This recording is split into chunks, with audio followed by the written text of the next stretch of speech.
Welcome to the On the Rise podcast, where we talk about time freedom, passive investing through real estate, finance, mindset, and how to integrate your faith into your work. Let's dive in. Quick disclaimer as always, I'm not a CPA, I'm not an attorney or a financial advisor. This is not financial advice. I'm not telling you or anyone else what to do. The views and opinions expressed in these podcasts are provided for education and informational purposes only and are not necessarily the views of my employer. Welcome to the On the Rise podcast. I'm Nick Stromwall, and this is the new Faith-Driven Leaders series, a new series we're launching to help leaders learn how to incorporate their faith into their work. We're going to be bringing on various guests who are leaders across industries connected to real estate and dig into the more important questions a leader can ask. How do I actually bring my faith into my everyday work? So I want to ask you something. When you leave the office on a Friday, are you winning? Not just financially, not just business metrics, but in the things that actually matter. Is your team better because of how you lead? Is your family glad that you came home? Are the people around you in your neighborhood, your church, your city better because you showed up? Most leaders I know are really good at one of those things, maybe two, but all three, that's rare. So here's what I've noticed. And it's one area that I think a lot of leaders need more help on, and it bleeds into other areas. A leader who is winning at work, but losing at home is not actually winning. A leader who's great at home, but isolated in his community is missing something. These are the things that are connected. A faith-driven leader, I think, is really called to pursue all three of those, not perfectly, but intentionally. And that's what the triple win is all about. Here's the lie that I think a lot of high-performing leaders believe. Compartmentalization works. You've heard the logic: be professional at work, be present at home, get involved in the community when you have margin, keep your faith private, don't mix the categories. The problem is that you're just one person. You can't turn off who you are and when you walk through a different door. What happens when we try to compartmentalize? We become inconsistent. We lead one way at work and another way at home, and maybe another way at Sunday. And the people around us feel it, even if they can't name it. Colossians 3:23 says, whatever you do, work at it with all of your heart, working for the Lord and not just for human masters. So this is saying whatever you do, not just the spiritual stuff, not just the Sunday stuff, your work is worship. Your home is a mission field. Your community is your stage of influence. A faith-driven leader doesn't compartmentalize his faith. He integrates it. Everywhere he goes, he brings the same person, the same values, the same Lord. So let's talk about what the triple win actually looks like in practice. So the first win, winning at work. Winning at work as a faith-driven leader is not just about hitting your numbers. It's about how you get there. Winning at work as a faith-driven leader really just starts with treating people with dignity, where your word means something, where you tell the hard truth instead of the comfortable one, where excellence is not just a competitive strategy, but an act of worship. So I work in real estate. The deals are complex. The dollars are large. The relationships are long-term.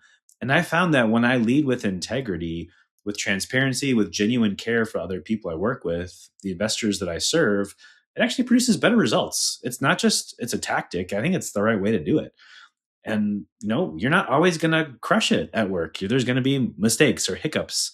We've walked through one of those recently. And I think we're actually building trust with how we're walking through this mistake so that we were actually develop and deepen relationships with some of our partners.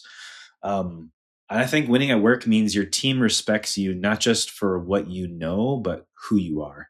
It means investors trust you, not just with capital, but also with the truth. It means Monday looks like your Sunday. Win number two, winning at home.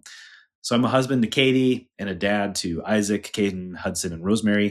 And I'll be honest with you, this is the win I have to fight for the hardest. Because work is loud. It's got metrics, pretty clear, win or loss. You succeed or you fail. I get immediate feedback at work. You close a deal, you won. But home's slower. The feedback loop is often longer. The ROI is often measured in decades and not quarters or weeks. But I'm convinced that the most important leadership I will ever do is in my home. The culture I build there, the faith I model, the presence I bring, the presence I don't bring. Winning at home means your kids know you and not just your reputation. It means your spouse is your partner, not just your roommate. It means you're building something in your family that outlast your career. So pray with me to win there more regularly. I need help there. Win 3, winning in community. This one feels like probably the most overlooked by high performing leaders. I think it's because community often feels optional, like a bonus. How often do you just drive into your garage and shut the door and go inside, but you don't actually get to know the people outside you? But I think being a faith driven leader is not just about building a business or a family, but I think it's also a faith driven leader is building community in the neighborhood, a church in a city. It's where your neighbors know you or they don't. Your church community experiences your leadership or it doesn't. The people in your industry see how you operate under pressure or they don't. Winning in community means you're a net contributor. More comes out of you than you take in. You mentor someone, you show up. You're the kind of leader who makes people around them feel better, not just your own team. Your friends go out, your neighbors go out of town. You help take care of their yard or take the garbage up and down or check in on their house while they're gone, whatever it may be. Winning in community doesn't have to be complicated. You're making cookies with the kids, you bake a second batch and you bring them over to a neighbor. That's just one example of how you could show up. So here's where it holds all 3 together.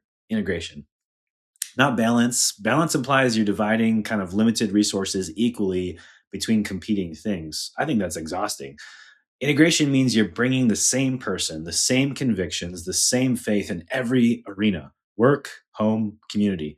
The same Lord, the same values, the same you. I think this is actually the simplest version of what it means to be a faith-driven leader. You follow Jesus into every room, not just the prayer room, not just the boardroom, the living room, the neighborhood.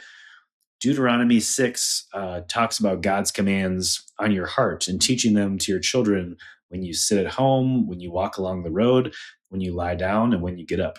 In other words, there's no part of your life that's outside the scope of your faith. A faith-driven leader doesn't have a work self and a home self and church self and a neighborhood self. That faith-driven leader's got one self, and that self is being shaped and formed by the Lord that he follows. That's the foundation. And when the foundation is solid, it's the triple win, not just 3 separate burdens, but one integrated life lived with one person. So here's my challenge to you. Score yourself honestly on each of the 3 wins this past week, 1 to 10. Winning at home, are you leading with integrity and excellence in a way that honors God? Winning at home, are the people you know you best proud of who you are? Winning in community, are you a net contributor to the people around you? Don't aim for a 10 across the board. Just aim for awareness, because you can't grow in what you won't look at. And if this series resonates with you, we've got more great episodes coming and awesome guests. So please subscribe and follow me on LinkedIn. That's the best place to connect with me. And thanks for being here. If this resonated with you, if you think this would bless someone, go ahead and share it. Until next time, keep building with lasts. This is the On the Rise podcast, the Faith-Driven Leader series. I'll see you next time. Thank you for hanging out with us today and for listening to the On the Rise podcast. This show is for entertainment purposes only. Nothing said on this show should be considered financial advice. Before making any financial decisions, please consult with a professional. This show is copyrighted by the On the Rise podcast. Written permissions must be granted before syndication or rebroadcasting.